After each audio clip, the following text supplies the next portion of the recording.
Why is everyone having such a hard time? He ain't doing different. He lined up D-Haven, stole his life and identity. He lined up Big L, stole his life and identity. He lined up Dame Dash, stole his life, identity, and took his love. I guess they protect child. That's how you protect a child. You know, dating her at the age of 30-some years old, and she's 17, 18 years old. The innocuous remark that started the argument about Jay-Z and Beyonce has swiftly grown into one of the largest entertainment debates. What began as lighthearted conversation turned into more in-depth conjecture, with many speculating that the moment between two of the most powerful and fiercely private personalities in music crossed a boundary.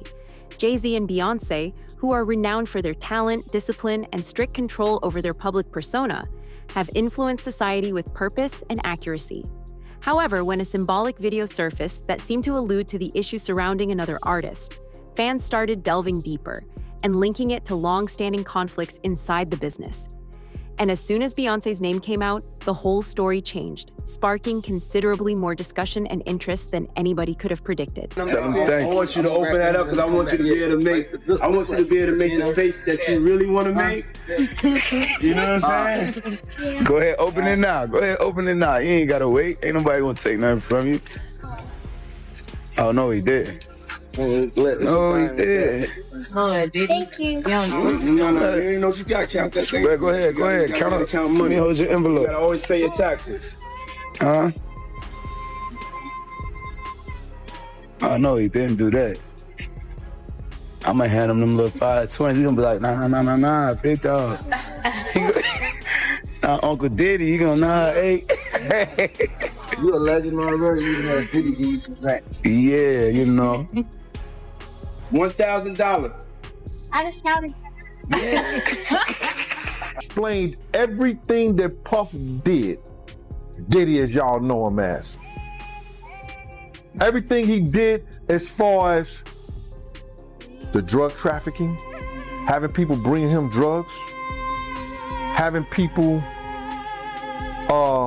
kidnapped, taken from their home, sitting up for hours in warehouses being given polygraph tests, beating of women, holding women over balconies. They prove that he bribed witnesses, tried to give certain people money. I guess it's not a bribery because there was no criminal charges, brought up prior to that. That's what the defense tried to say. But offering people money,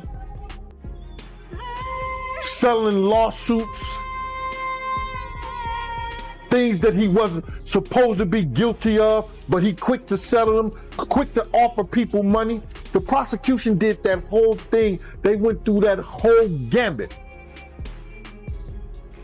Ain't nobody paying nobody no money if they ain't guilty of nothing. Not him.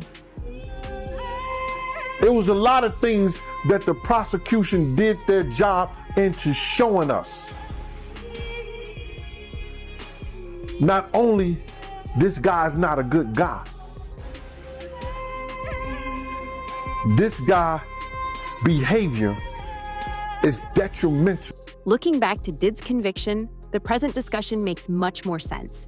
Long-standing worries about his private conduct and the strictly regulated get-togethers within his inner circle were rekindled after he was found guilty on 2 counts involving illicit transportation following years of conjecture and high-profile fights. Prosecutors said that he raised severe concerns about his leadership and judgment by using his riches and power to plan dubious gatherings where every detail was planned in advance. Even if his legal team refuted the accusations, public perception had already changed, and the scrutiny permanently altered his reputation. Man, you doing it, man. You deserve it, Daddy. You putting in that work. I'm proud of you. I love you. Yeah. Before the timing caused some people to take notice, The majority of viewers dismissed the artist's film of them carelessly spilling bottles of baby oil into the pavement as lighthearted. Fans started to perceive the event as a veiled allusion to the dispute since Diddy's trial was taking center stage in the news cycle. Once social media users linked it to previous industry links, what had begun as a lighthearted experiment swiftly changed, turning a straightforward video into a wave of conjecture and hypotheses that went much beyond what the artist had first meant. Let me stick on this, man, because if Gene Bill start crying, what the baby gonna do? We should have our rights too. Lil Nas, for doing that, should be canceled. If that's the case. Because I'm sure that offended some people that are heterosexual.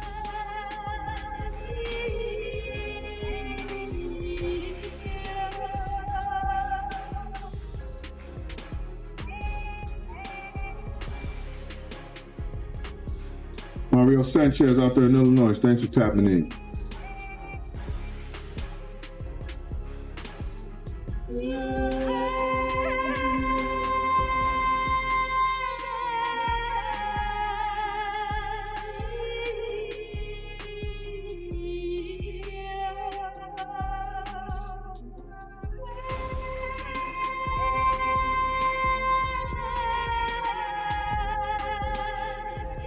Torrance Avon, he said him and his son was offended. Yeah, come on, man. And it's all right for you to feel like that, Torrance. Torrance. Torrance or Terrence? It was Torrance. Torrance Avon. It's all right for you to feel like that. And nobody should, because you feel like that, nobody should be mad at you because you feel like that.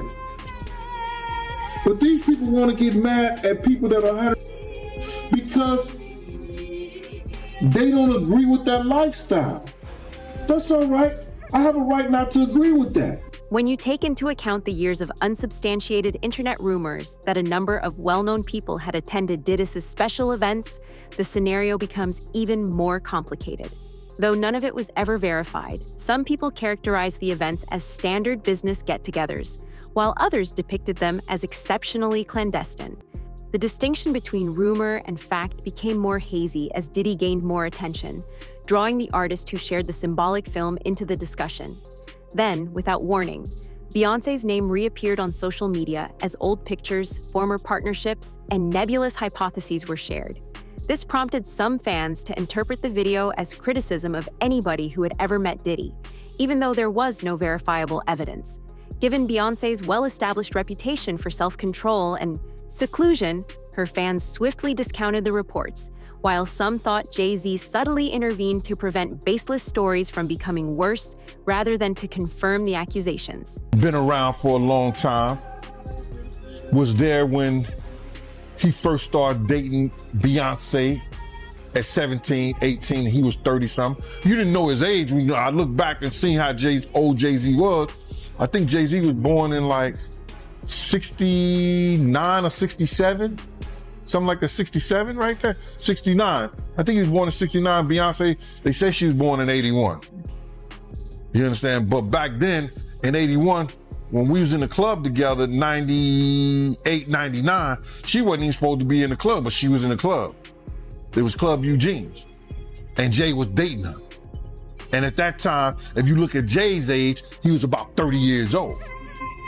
So, isn't she still somewhat a child? To me, she is. But I guess they protect child. That's how you protect a child. Dating her at the age of 30-some years old and she's 17, 18 years old. If that's her true age. We really don't know her true age because Gabrielle Union said she went to junior high school with her, and Gabrielle Union is considered 6-7 years older than Beyonce age that she getting. So we really don't know. You know what I'm saying? But to get back to your letter, I believe that the lawyer was doing what he did, and he threw shade at Puff in the interim of that by saying that all celebrities, you may think all celebrities are alike, you know what I'm saying? He know he's under this situation with Puff. But you gotta look at this right here. they sent him a letter. Busby sent him a letter for 2 reasons, I believe. To open up the floodgate, just like that 1-800 bad boy number did, and people start calling in saying what Puff did to them. Because he already had that information from that person when they first did the suit against Puff. She made those allegations back then. So he sent him a letter saying, yo, listen to me, man, hey, let's not let this go anywhere. Pay this off and we can walk away from it. And for what we know and what we've heard, that the girl information may not be totally right.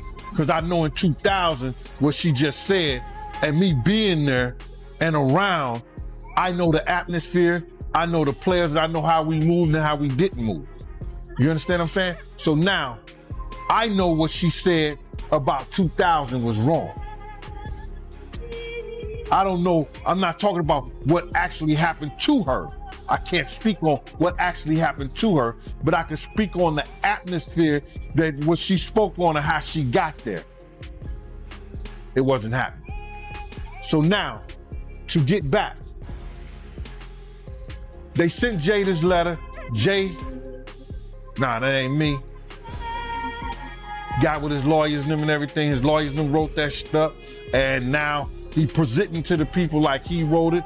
Everybody know that if he's stealing rhymes and he's stealing bars, I know that's your man, Mighty. But you know there's a lot of bars and a lot of rhymes. The entertainment industry's tone was immediately altered by the Did trial's final decision. Audiences were shocked to learn that one of the most well-known hip-hop artists had been found guilty on federal transportation charges, which was a game changer for the whole business. After being found guilty on 2 offenses under the Mann Act, Diddy received a 50-month sentence. This decision shocked those outside of the courtroom. His private behavior has been the subject of discussions and conjecture for years. However, a jury determined that some of those long-discussed issues had legal importance this time. Scattered murmurs quickly became a pivotal event that changed public opinion forever.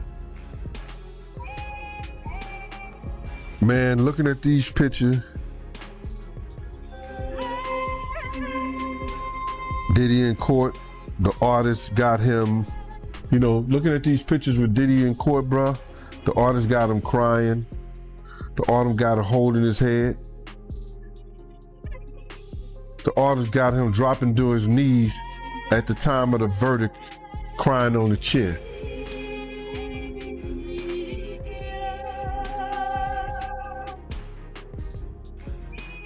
My heart goes out and it says, come and feed them beans.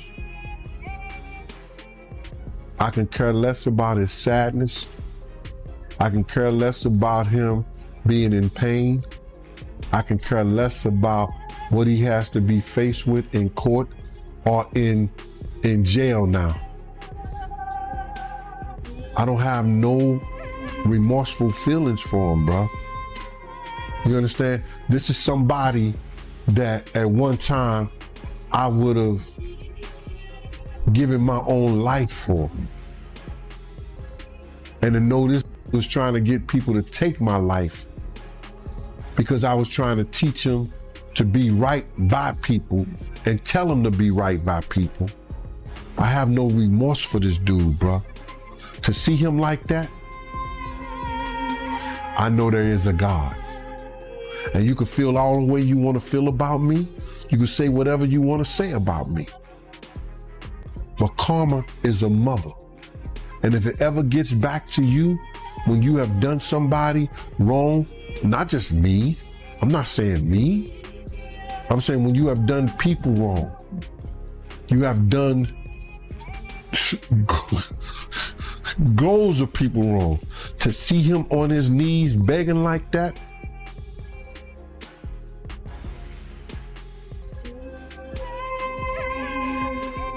I would say something, but the LGBT community will be after me.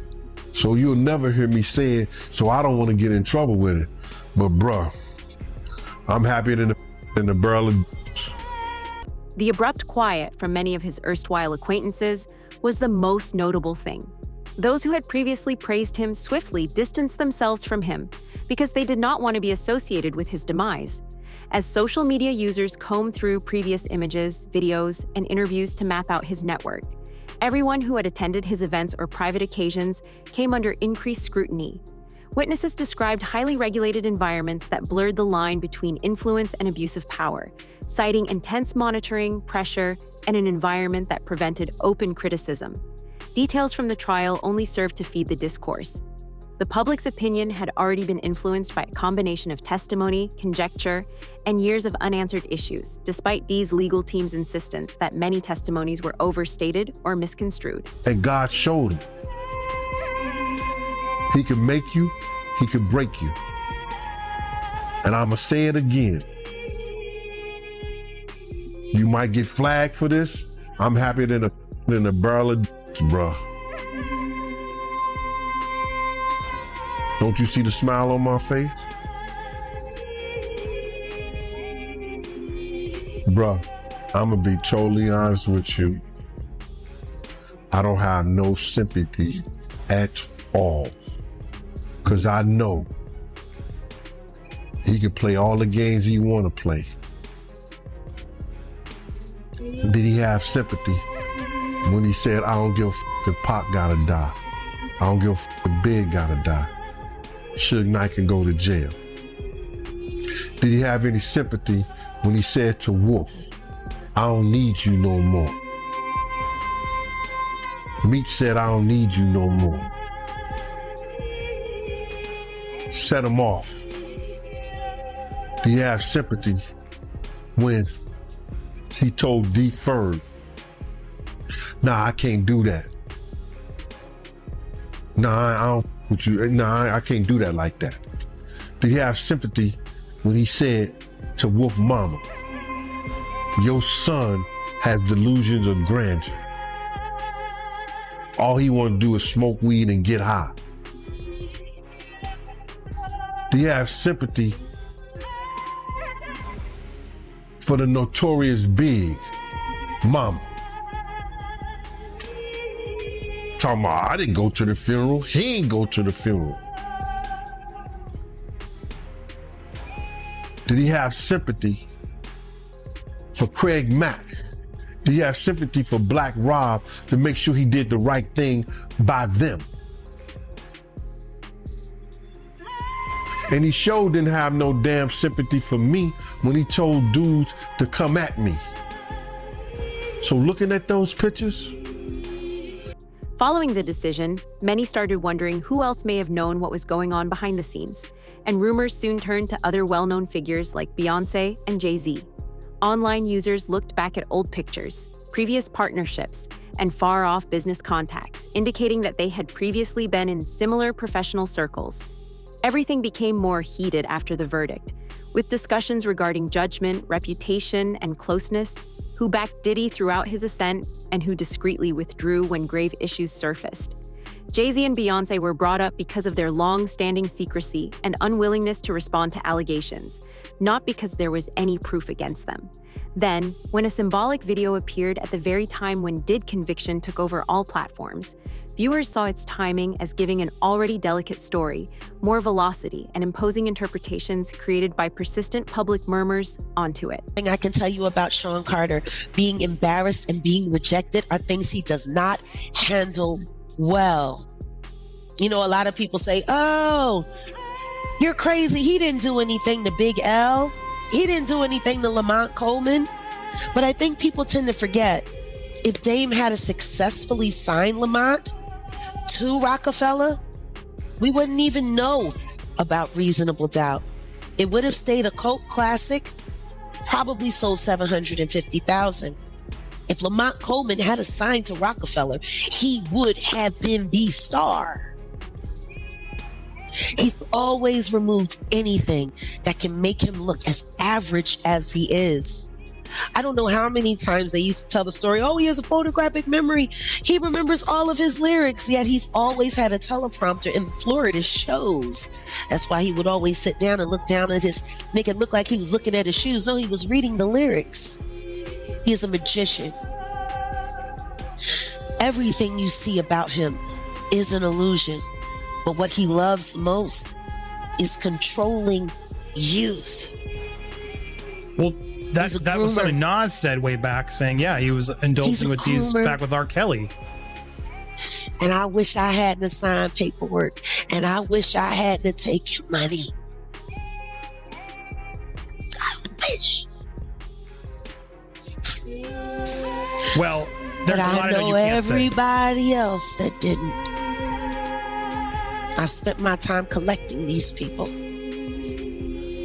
And they will have their day, and we will all get justice.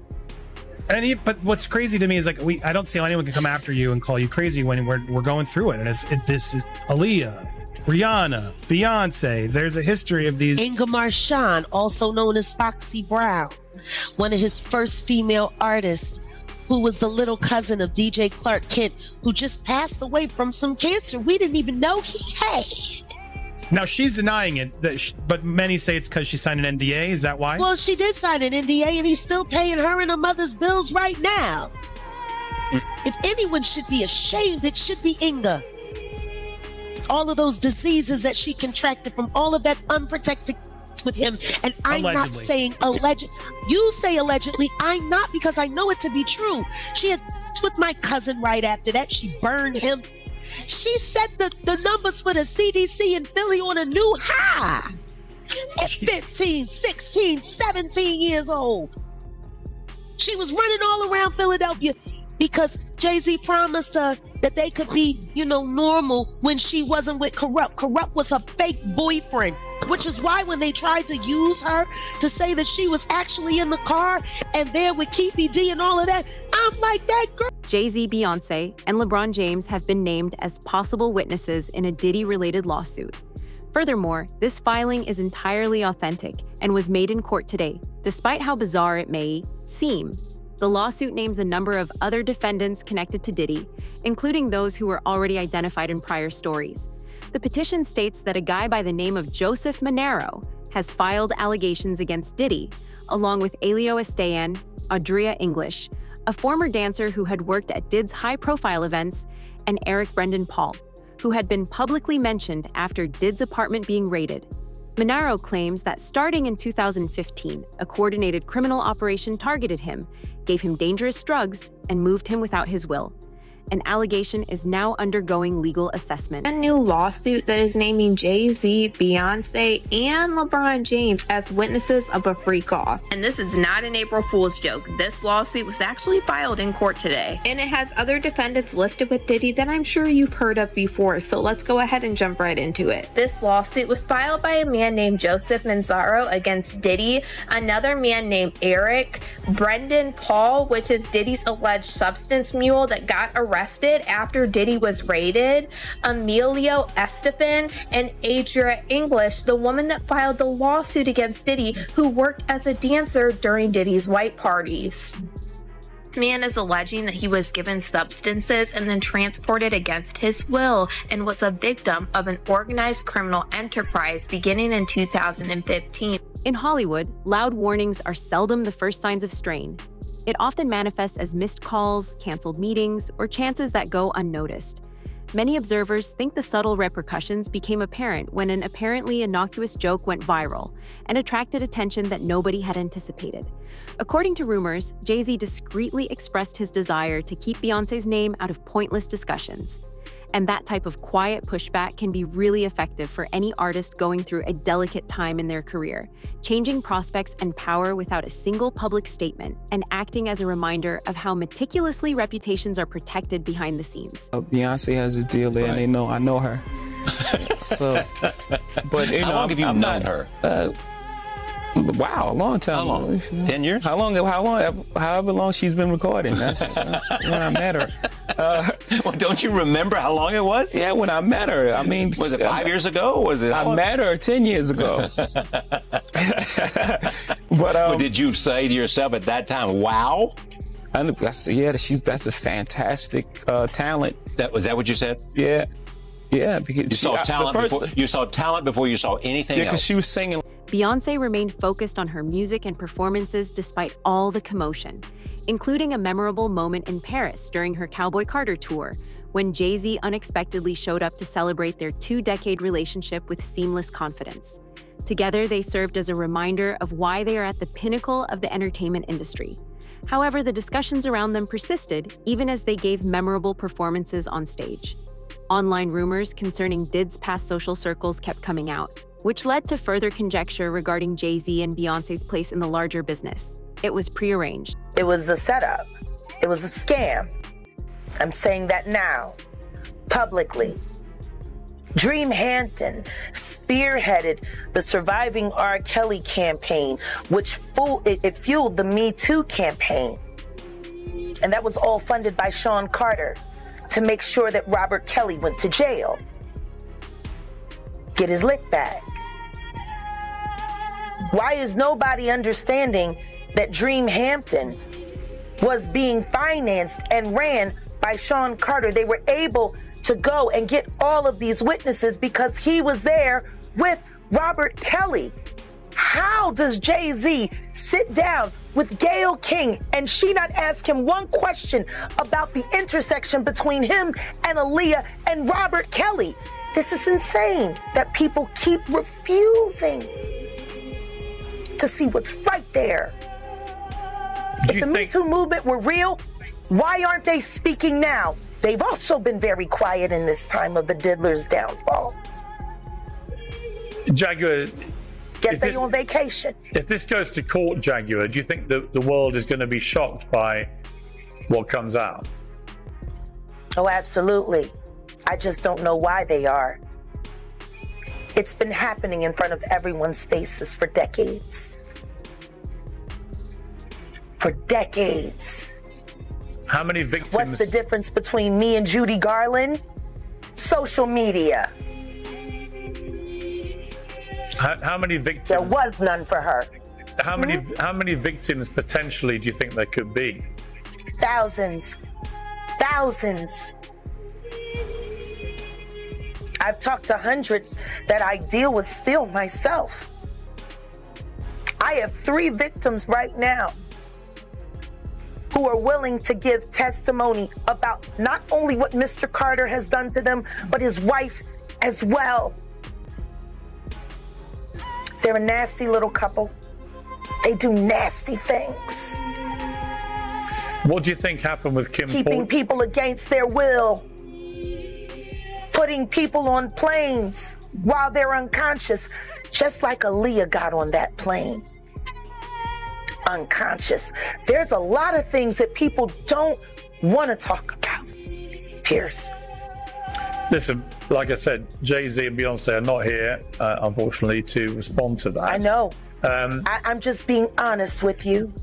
No, you're perfectly entitled to your views, obviously. Kim Porter, yes. A new book claims that Diddy may have been involved in her early death. What do you think of that? I think people should really look into that more.